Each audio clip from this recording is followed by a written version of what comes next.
Video کے نیچے subscribe کے بٹن پہ کلک کریں، بیل کے آئیکن پہ کلک کیجئے تاکہ ہر نئی ویڈیو کی نوٹیفیکیشن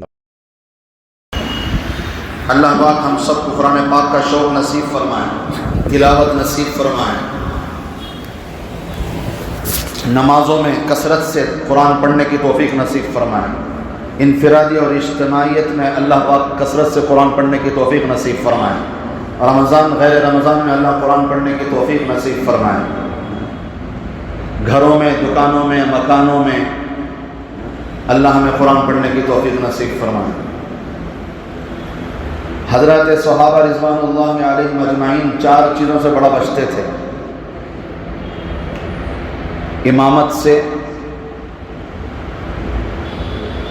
وسیع بننے سے،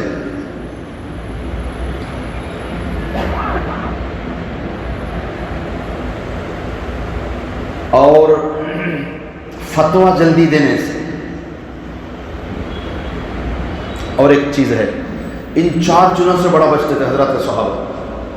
امامت کیوں؟ ساری نمازیں کا مسئلہ امام کے اوپر ہوتا ہے، اس لیے حضرات صحابہ اس سے پرہیز کرتے تھے۔ وسیع، کوئی مرنے والا یہ وصیت کرے کہ بھی میرے مرنے بعد میرا مال شریعت کے اعتبار سے میرے وارثین میں تقسیم کر دینا، اس سے بھی حضرات صحابہ بچتے تھے۔ تیسرا، امانت سے بچتے تھے، کوئی چیز امانت دے، امانت سے بچتے تھے کہ بھی امانت نہیں۔ اور چوتھی چیز، جلدی فتویٰ دینے سے بچتے تھے۔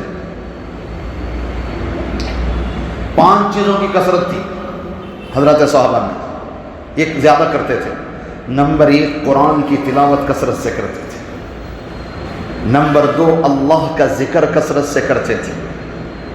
نمبر 3، مسجد کو آباد کرنے کی فکر میں زیادہ وقت لگاتے تھے۔ نمبر 4، اچھے کاموں کی ترغیب اور امر بالمعروف کرتے تھے۔ اور 5ویں چیز، نہی عن المنکر، برائیوں سے روکنے کا عمل بہت کثرت سے کرتے تھے۔ تو پہلا عمل کیا ہے؟ کثرت تلاوت، قرآن کی کثرت۔ کہ صرف ناظرہ بھی اگر آپ قرآن پڑھیں گے تو اللہ وہ علوم کھولیں گے جو آپ کو کتابوں میں نہیں ملیں گے۔ اور کتاب لکھنے والوں نے بھی قرآن سے ہی لیا ہے۔ حضرت امام شافعی رحمۃ اللہ علیہ کے بارے میں کیا ہے کہ ایک مسئلے میں پھنس گئے حضرت، حل نہیں مل رہا ہے، 300 دفعہ حضرت نے بیٹھ کر قرآن کا دورہ کیا۔ کتنی دفعہ؟ 300 دفعہ۔ ہمارا حال یہ ہے کہ رمضان کے بعد آئندہ رمضان تک ایک پورا ہو جائے تو غنیمت ہے، ایک۔ اور صرف مسئلے کی تلاش کی نیت سے کتنی دفعہ پڑھے ہیں؟ 300 مرتبہ۔ تب جا کر انہوں نے مسائل کھول کے امت کے سامنے رکھے ہیں۔ حضرت امام ابو حنیفہ رمضان میں رات میں 1، دن میں 1، رات کے 30، دن کے 30، اور تراویح کا 61 قرآن پڑھتے تھے۔ تبھی وہ قرآن کی باریکیوں کو سمجھتے تھے کہ آپ جب کثرت سے قرآن پڑھیں گے تو پھر اللہ اس کے علوم سے آپ کو نواز دیں گے۔ اور حضرت امام احمد بن حنبل نے کیوں کوڑے کھائے؟ قرآن کی وجہ سے۔ ہمارا تعلق قرآن سے کمزور ہے، عوام کا بھی، ہمارے طلباء کا بھی، ہم جیسے نام نہاد علماء کا بھی قرآن سے ہمارا تعلق کمزور ہے۔ ہم لوگ قرآن نہیں پڑھتے، پڑھتے بھی ہیں تو مرحوموں کے لیے قرآن خوانی میں، یا پھر زیادہ سے زیادہ گھر اوپن ہو جائے، دکان اوپن ہو جائے تو پھر وہاں پر کر لیتے ہیں۔ ٹھیک ہے وہ بھی، مگر قرآن اس لیے پڑھیں کہ یا اللہ مجھے تجھے سمجھنا ہے، تیری شریعت سمجھنی ہے۔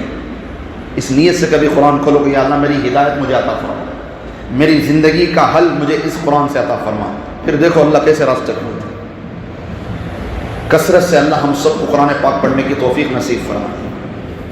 اعوذ باللہ من الشیطان الرجیم، بسم اللہ الرحمن الرحیم۔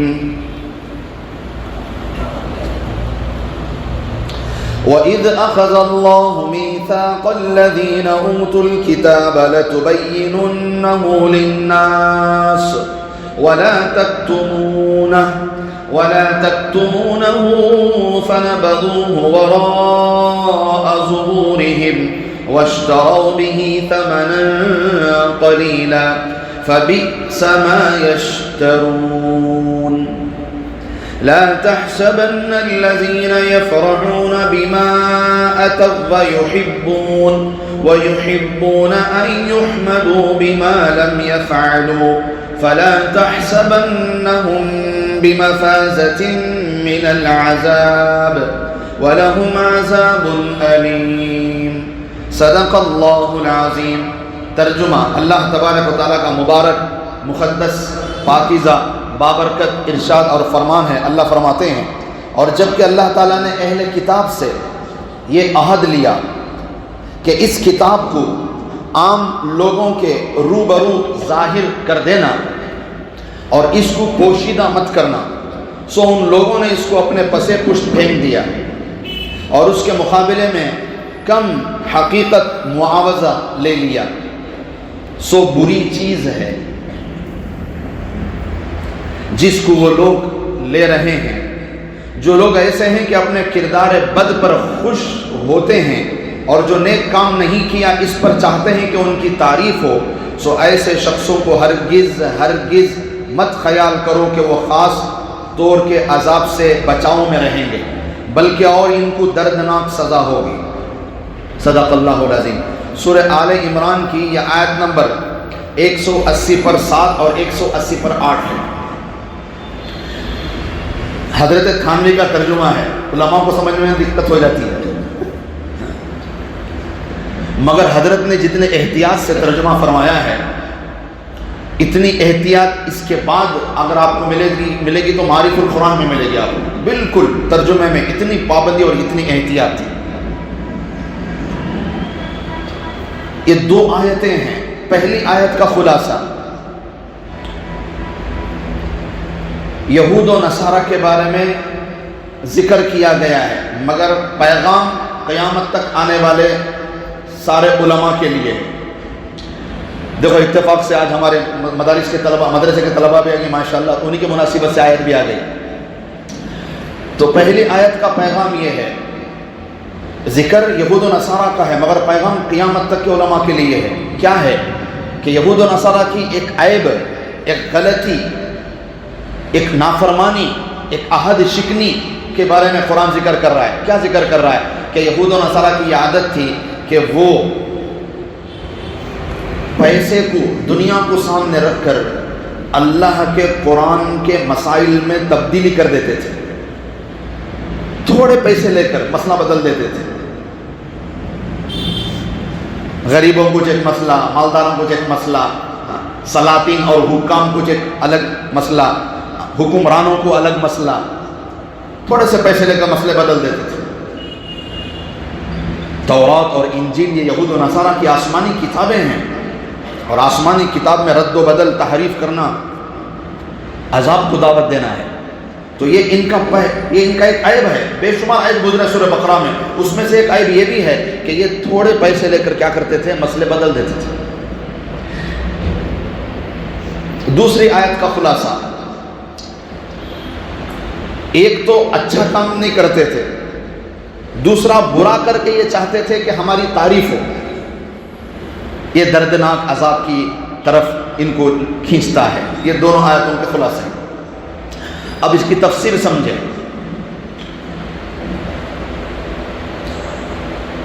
آپ صلی اللہ علیہ وسلم کے خدمت میں یہودیوں کا ایک مقدمہ آیا۔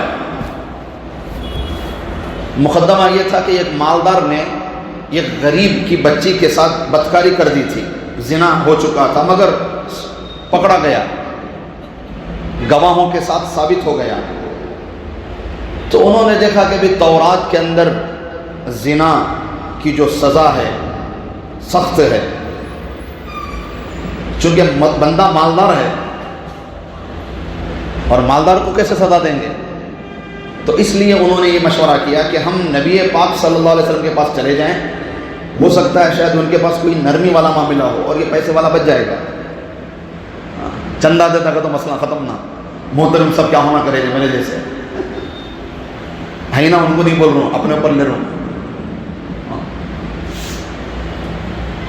آئے تو بھی نہ پیر، ہمارے پیر سامان کا کیسا والا، آئے تو بھی نذرانے ہمیں دینا، گئے تو بھی ان کے پاس ہمیں دینا، ہر حال میں ہمیں برباد ہونا، پیر صاحب کب بھی تم نے نذرانہ دیے کہ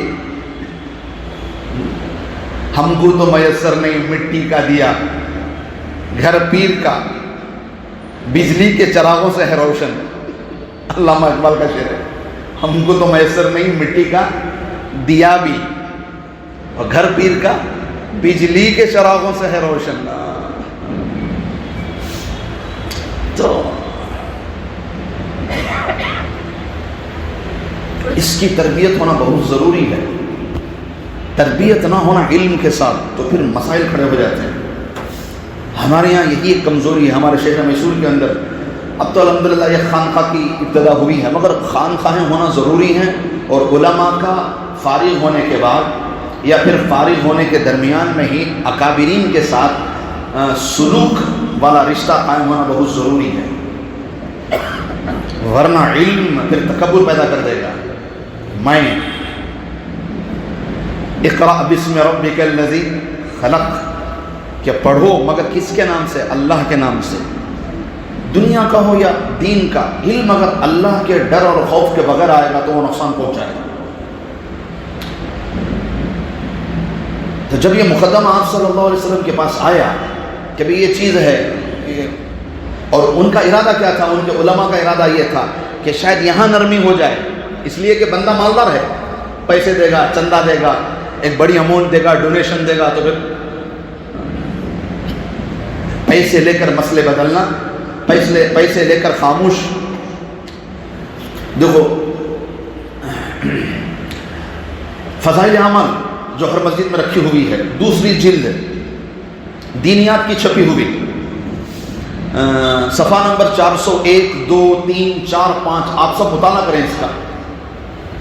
امام غزالی رحمۃ اللہ علیہ کے وہاں علماء آخرت، علماء حق کے 12 علامتیں حضرت نے لکھی ہیں، اور یہ میں نے سال جب لگایا اس وقت میں نے اسے یاد کیا تھا، اور یہ باتیں اسی وقت دل پر لگی تھی. اللہ کا شکر ہے، اس لیے کہ سال بھر یہی کتاب ہم لوگ پڑھتے ہیں جماعتوں کے اندر، 40 دن جب نکلتے ہیں تو سال بھر میں جب پوری کتاب پڑھنے کا موقع ملا تو یہ 12 باتیں مجھے خاص کر علماء کے لیے بڑی قیمتی ہیں. میں نے آپ کو صفحہ نمبر بھی بتا دیا دینیات کی جو چھپی ہوئی ہے، باقی دوسرے نسخوں میں شاید 2 4 5 صفحے ادھر ادھر ہو سکتے ہیں. امام غزالی رحمۃ اللہ علیہ نے 12 علامتیں بتلائی ہیں علماء حق کی، کہ اگر یہ 12 علامتیں نہ ہوں تو پھر اللہ ہماری حفاظت فرمائے.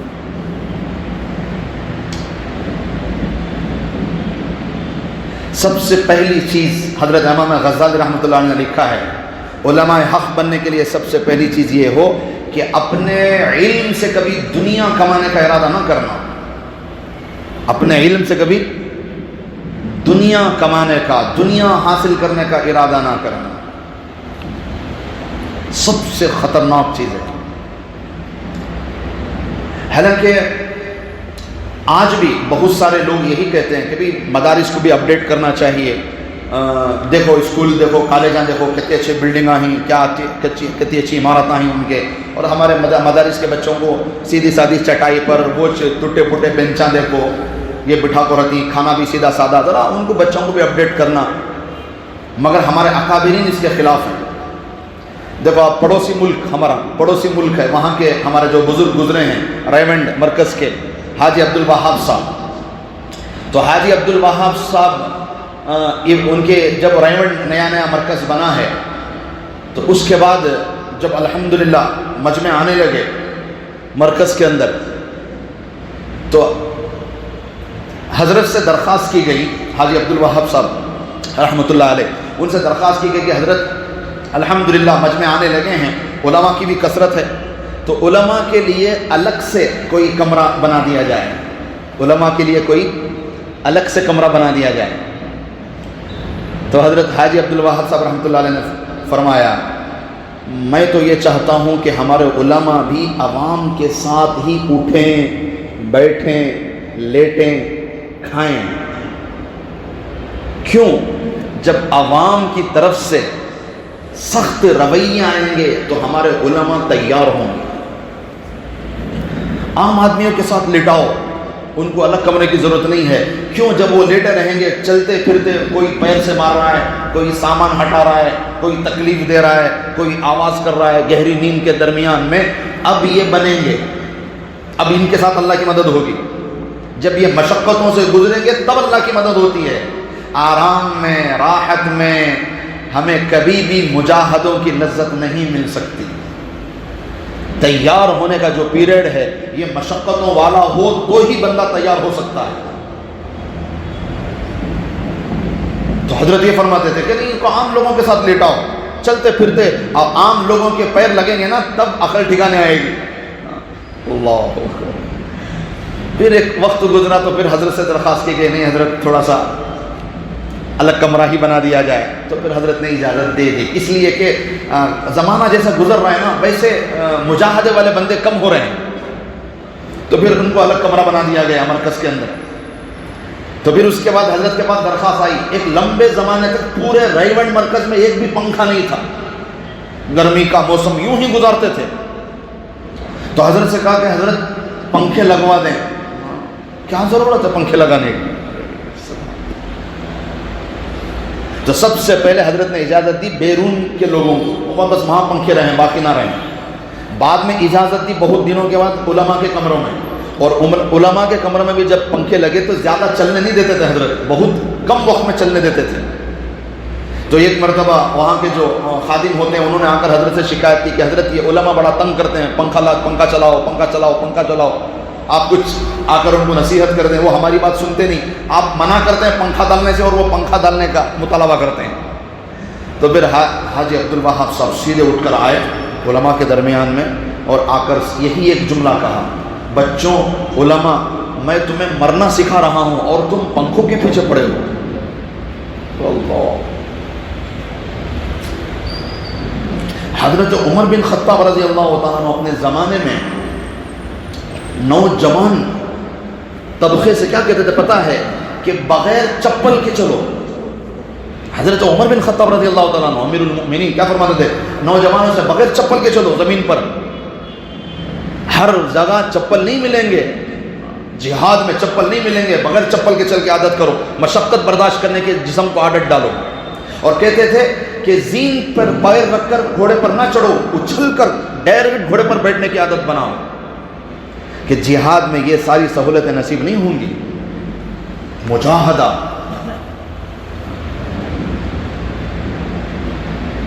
حضرت شاہ اسماعیل شہید رحمۃ اللہ علیہ جو ہمارے جنگ آزادی میں جو شریک بہت بڑے بزرگ گزرے ہیں، حضرت ٹھیک دوپہر ظہر کی نماز کے بعد یا پہلے بغیر چپل کے جامعہ مسجد کے سامنے چلتے تھے، بغیر چپل، اور کئی میل تک دوڑتے تھے حضرت.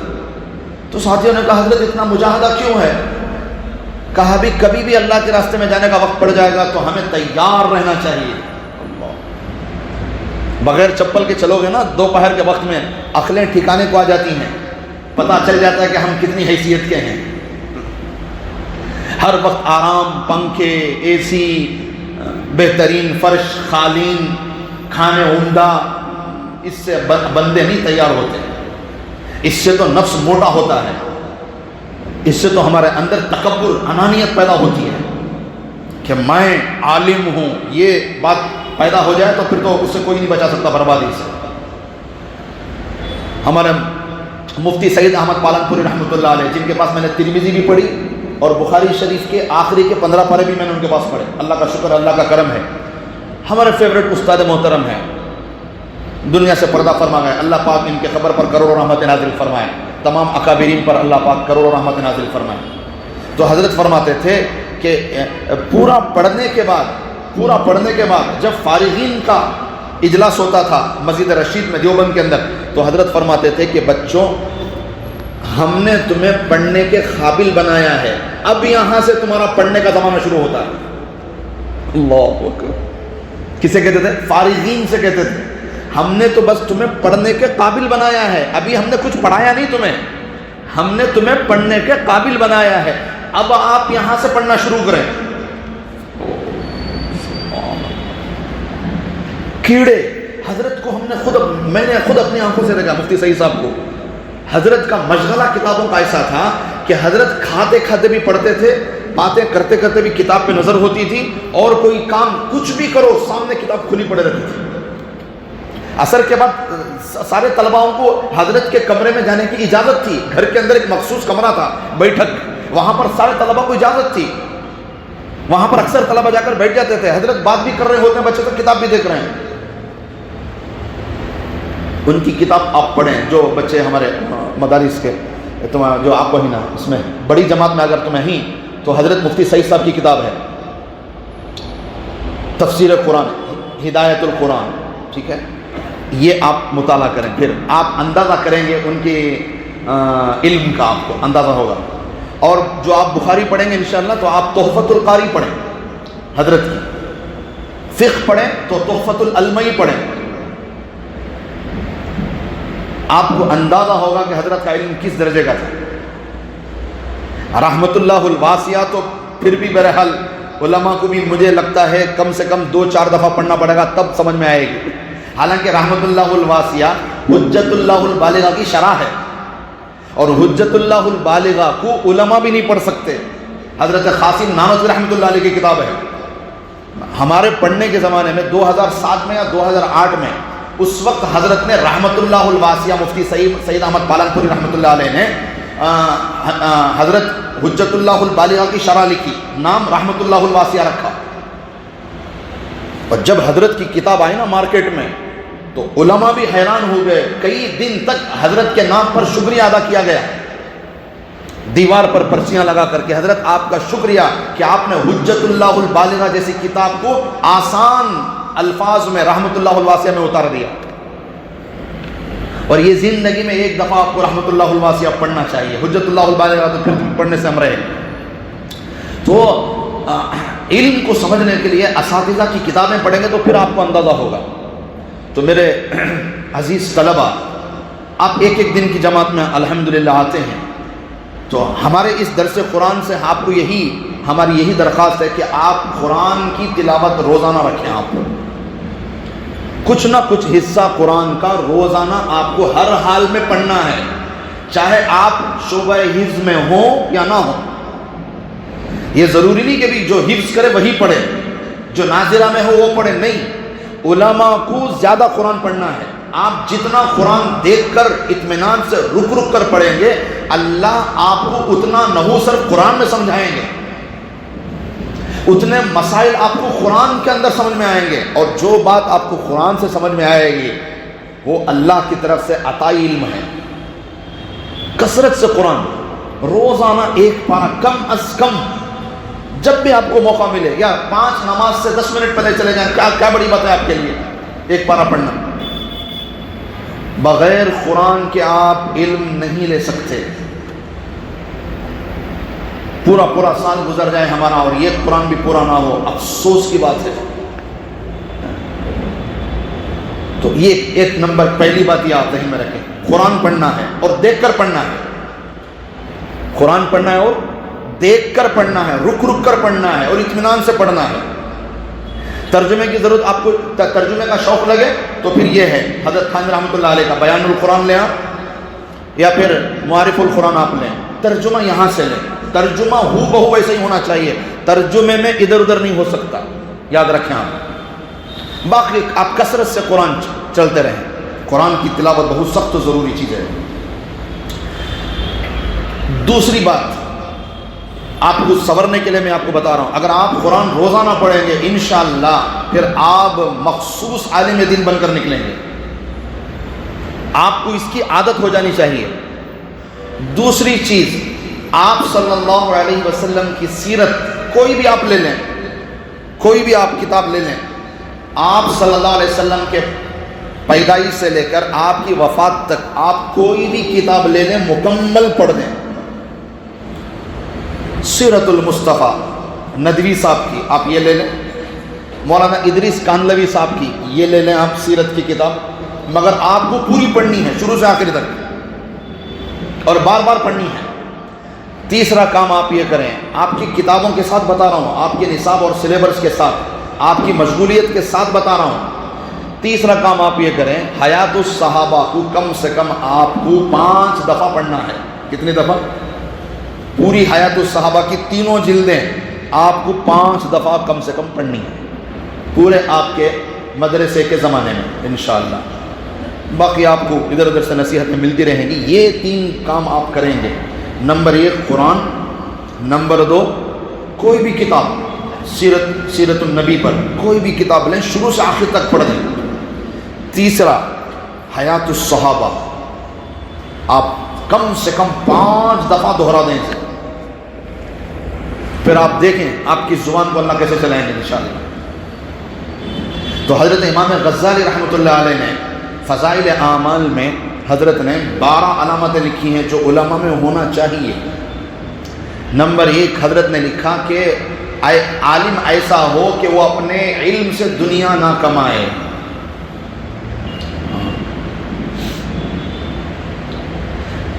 حضرت داؤد علیہ السلام پر وحی اتری.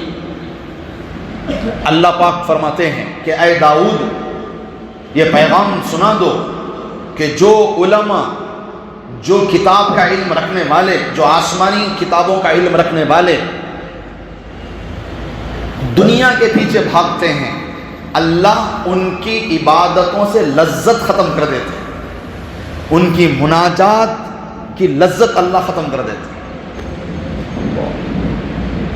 تو اس لیے ہر عالم دین کو اپنے علم سے دنیا سے بھاگنا چاہیے، دنیا کے پیچھے نہیں جانا چاہیے. نمبر 2 عالم کے قول اور فعل میں تعارض نہ ہو. بول رہی چیک ہمیں کر رہی چیک، اثر نہیں ہوتا مجمع پر. قول اور فعل میں کیا نہ ہو، تعارض نہ ہو. تیسرا زیادہ سے زیادہ ہمارے اوقات آخرت والے کاموں میں مشغول ہونے والے ہوں. چوتھا لباس میں، کھانے میں سادگی رکھیں. لباس میں اور کھانے میں کیا رکھیں؟ سادگی رکھیں. یہ جو میں آتا ہوں نا یہ پہن کر یہ قرآن پاک کی عظمت کی وجہ سے، ورنہ اس سے پہلے میں نے پہنش نہیں ہے. بس تمہیں بولیں گے کیا حضرت تمہیں ڈھاک سے بڑھیا کو اچھی تدریس اللہ ہم نہ تمہیں سادہ ہو کریں. یہ میں جب سے الحمدللہ ہمارے یہاں تفسیر قرآن کا حلقہ شروع ہوا تب سے یہ، ورنہ اس سے پہلے پہن کچھ نہیں ہے. صرف اور صرف قرآن پاک کی عظمت کی خاطر. نماز کے لیے صبر ہے، علم کے لیے صبر ہے، قرآن کے لیے صبر ہے. تو لباس سادہ ہو اور کھانا پینا سادہ ہو. حضرت حاتم بہت بڑے بزرگ گزرے ہیں، ان سے کسی ایک میزبان نے کہا کہ حضرت فلاں قاضی صاحب بیمار ہو گئے، چلو ان کی عیادت کو جائیں. تو حضرت نے کہا ٹھیک ہے.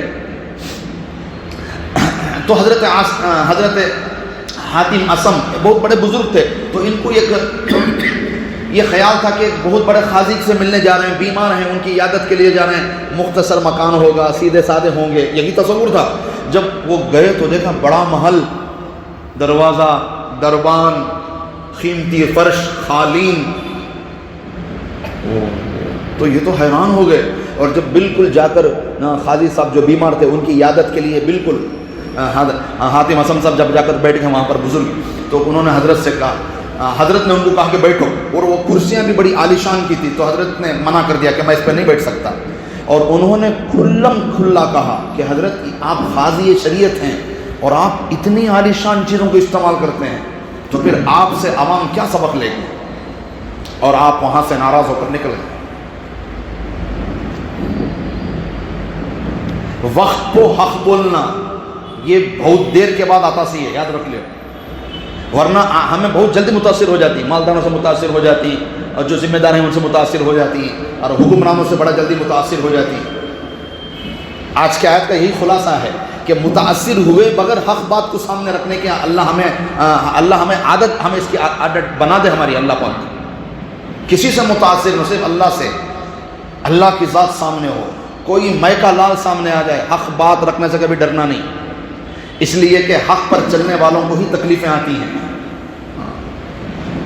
زندگی بھر ہے بہت اچھا حضرت، کسی بھی لڑے نہیں، کس سے بھی جھگڑا نہیں، پورے جنے مانتی، انہوں بھی مانتی، انہوں بھی مانتی، انہوں بھی مانتی، انہوں بھی مانتی کا تو سمجھ جاؤ ڈینجر کر کو. حق بول کو رہتے تو سب جنے نہیں مان کو رہتے تھے ان کو.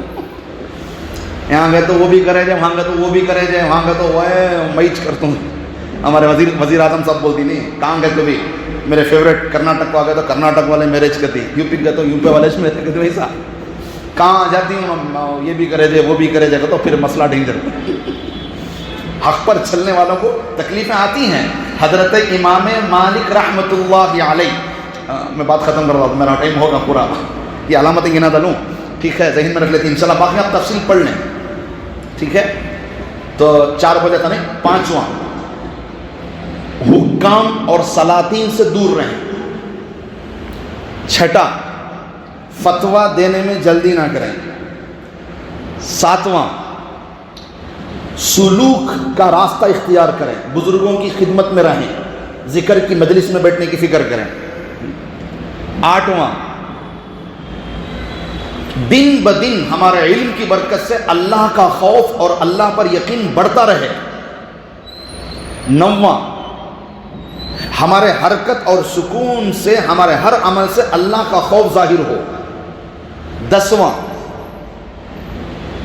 اعمال والے مسائل پر زیادہ توجہ ہو.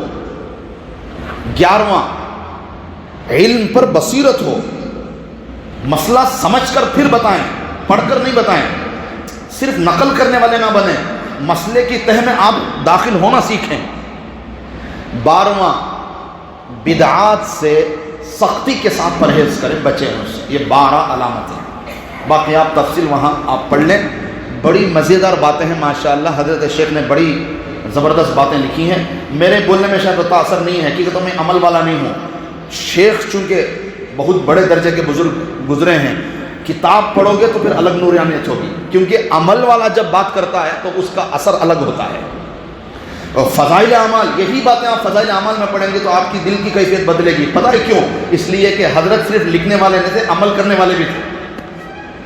اللہ سے دعا ہے اللہ آپ جیسے مہمانان رسول ہیں, آپ مہمانان رسول کی برکت سے اللہ ہمارے اس درس قرآن کو قبول فرمائے. ماشاءاللہ بڑی خوشی ہوئی, آپ طلبہ ہمارے اس مسجد یا اللہ میں تشریف لائے, اللہ کے راستے میں نکل کر.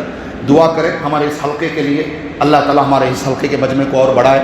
آپ اللہ کے راستے میں بھی ہیں, ویسے بھی آپ مہمانان رسول ہیں ماشاءاللہ, صبح شام اللہ کے دین کو حاصل کر رہے ہیں. تو دعا کریں اللہ پاک جو ہے ہمارے مسجد یا اللہ میں درس قرآن میں اللہ پاک ہمارے مجمع میں اضافہ فرمائے. کہنے والا بھی محتاج, سننے والے بھی محتاج. اللہ ہم میں جتنے بھی ہمارے ساتھی ہمارے یہاں سے آتے ہیں, آپ کو اندازہ نہیں, میں آپ سے بتا رہا ہوں بچوں سے کہ یہاں پر ماشاءاللہ دور دراز سے بھی ماشاءاللہ ہمارے آتے ہیں ہمارے ساتھی. بہت سارے ساتھی اوپر نہیں بیٹھ سکتے کرسی پر, مگر پوری کوشش کر کے نیچے بیٹھتے ہیں, صرف قرآن کی عظمت ہے. سبحان اللہ. اور ہمارے اس مسجد کی کمیٹی سبحان اللہ ہمیشہ اسی فکروں میں رہتی ہے کہ زیادہ سے زیادہ امت کی خدمت کیسا کریں. یہ میرا تجربہ ہے, قریب سے میں جانتا ہوں الحمدللہ, اللہ کا شکر ہے. ساری کمیٹی متفکر رہتی ہے کہ زیادہ سے زیادہ امت کی خدمت کیسے ہو, جانی مالی ہر اعتبار سے ماشاءاللہ. اور ہمارا نیا اسٹاف بھی ماشاءاللہ بہت خوبصورت ہے. تو اللہ آپ سب دعائیں کریں ہمارے اس مسجد کو اللہ پاک نظر بد سے بچائے, یہاں کی مصلیان کمیٹی تمام احباب کو نظر بد سے بچائے. اللہ ہمارے اس درس قرآن کو جو ہے آپ جیسے نیک اور مہمانان رسول کی برکت سے اللہ ہمارا حلقہ قبول فرمائے انشاءاللہ. الحمد